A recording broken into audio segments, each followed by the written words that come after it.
सभी को मेरा नमस्कार और प्रेमियों को जय सच्चिदानंद। तो आज हम स्वयं की आवाज बुक में अध्याय 5 में अपने आप से शुरुआत करें। इसमें टॉपिक जानेंगे, आपको जो कुछ भी चाहिए वो आपके अंदर है। तो इस पे विचार विमर्श करेंगे लास्ट में। पहले पढ़ते हैं और समझते हैं। तो स्टार्ट होता है यहाँ से। कभी कभी हम अपने अंदर के खालीपन को भरने के लिए दूसरों की स्वीकृति और अन्य तरीकों की तलाश करते हैं, लेकिन हमारे लिए उस खालीपन को कोई और नहीं भर सकता।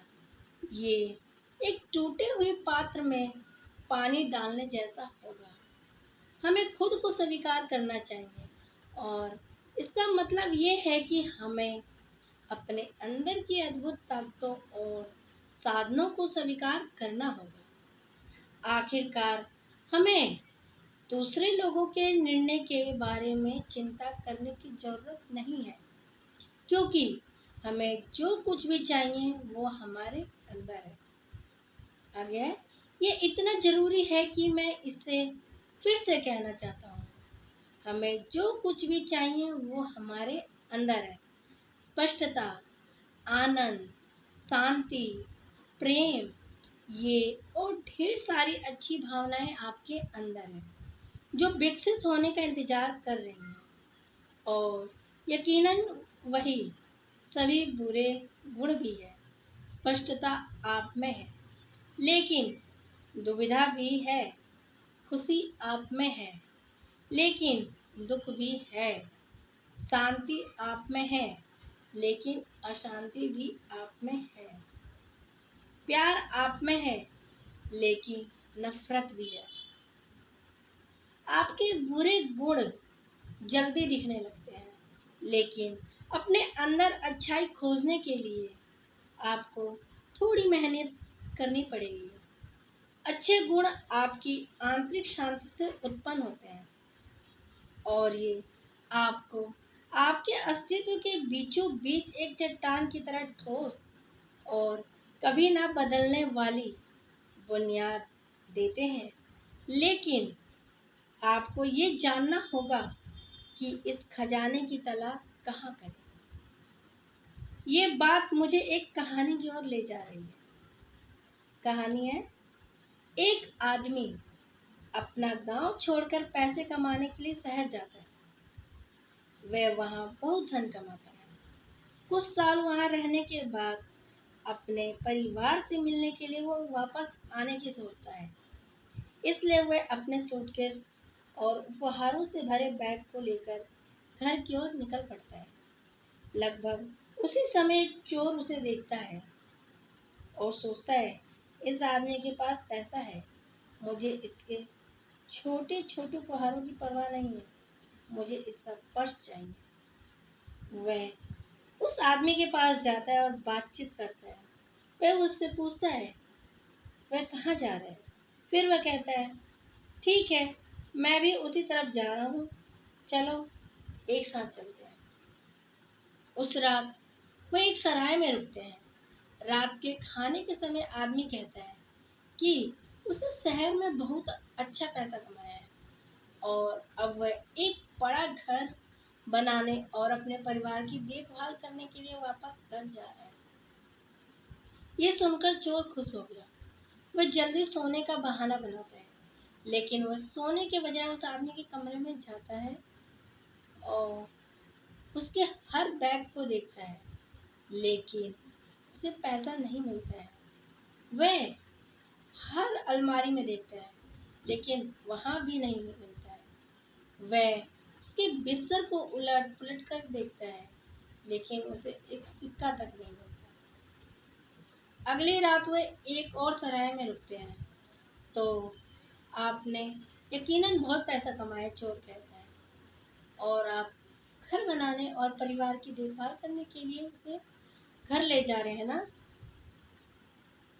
ओह हाँ, आदमी कहता है, मैंने अपनी उम्मीद से बहुत अधिक पैसा कमाया और मैं असल में बहुत खुश हूँ कि मैं उस सबको घर ले जा रहा हूँ और कुछ सुंदर चीजें बनाऊंगा।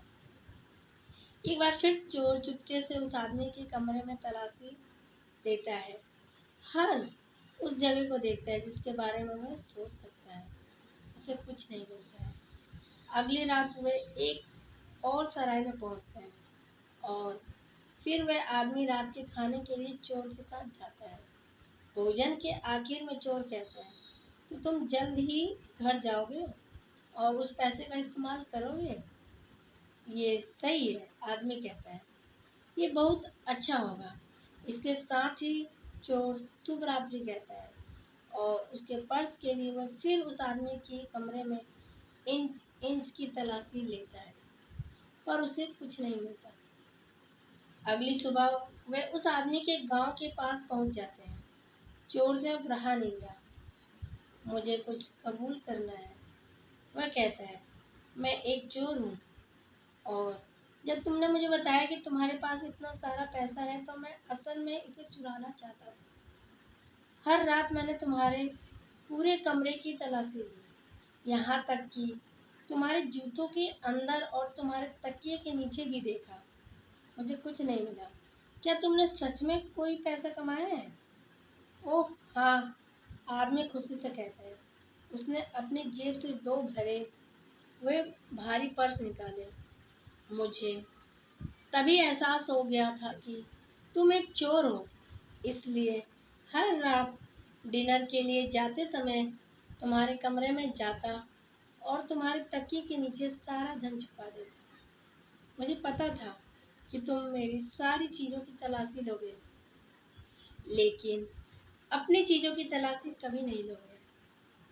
आंतरिक शांति के अनमोल खजाने को खोजने के लिए अपने अंदर देखें। कोई बाजार इसे नहीं बेचता, कोई जमींदार इसे कंट्रोल नहीं करता, कोई सरकार इसे कंट्रोल नहीं करता और कोई भी इसे आपसे चुरा नहीं सकता। आप आत्मज्ञान और इन सभी खजानों के साथ बहुत अमीर है। ये आपको अपने अंदर की शांति की खोज करने के योग्य बनाएंगे। हम बाहरी दुनिया को देखने, महसूस करने, चखने, सूंघने, सुनने में माहिर बन जाते हैं, लेकिन क्या आप जानते हैं कि हम अपनी इंद्रियों को अंदर भी घुमा सकते हैं? आपकी आंतरिक दुनिया की बनावट और आकार क्या है? जब आप अपने अंदर झांकने की कोशिश करते हैं तो आपको कौन सी तस्वीरें दिखाई देती हैं? आपकी ज़रूरतों और इच्छाओं का संवाद क्या है? आपकी भावनाओं की खुशबू क्या है? आपके अंदर की छिपी हुई आवाज़ क्या है? क्या आप अपने आप को स्पष्ट तरीके से सुन सकते हैं? आगे है, जब मैं बच्चा था हमारे पास ऐसी किताबें थी जहां आप नंबर से पेंट कर सकते थे।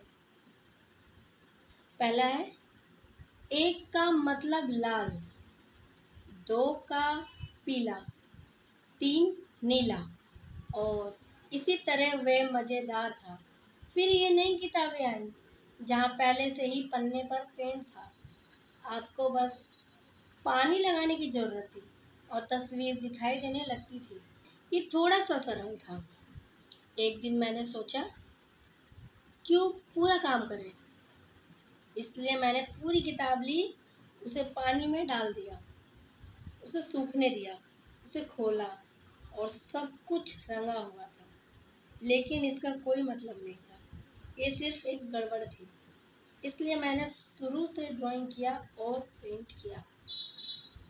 आगे, इस दुनिया में बहुत सारे लोग हैं जो इस उम्मीद में अपना जीवन जीते हैं कि उन्हें बताया जाएगा कि कहाँ पेंट करना है। वे कह रहे हैं, मुझे ऐसे बॉक्स दो जिनमें मैं पेंट कर सकूं या पानी से धो सकूं।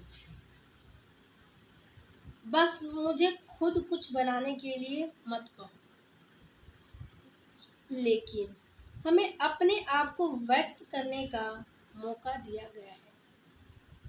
हमारे अंदर की ताकतों के साथ सुंदर तस्वीरों को पेंट करने का मौका। हर नई सुबह हम खुद का सबसे शानदार रूप बनाना चुन सकते हैं। नंबरों को ना देखें, बॉक्स के बाहर पेंट करें। तुम्हारे हृदय में जो है उसे रंगो। आप कौन हो इसका सबसे चमकता हुआ रूप पेंट करें। तो मैंने इस टॉपिक से मैंने ये समझा कि टॉपिक का ही नाम है आपको जो कुछ भी चाहिए वो आपके अंदर है। तो ये समझने की बात है, आपको जो कुछ भी चाहिए वो आपके अंदर है। अगर आप प्रेम रावत जी को समझना और सुनना चाहते हैं तो मैं उनका लिंक डाल रही हूँ, आप उन्हें सुनिए और समझिए, और आप भी समझिए कि जो आपके अंदर है, जिसे आप बाहर ढूंढ रहे हो, वो सब कुछ आपके अंदर है। तो ये समझने की बात है, बस इतना ही। धन्यवाद।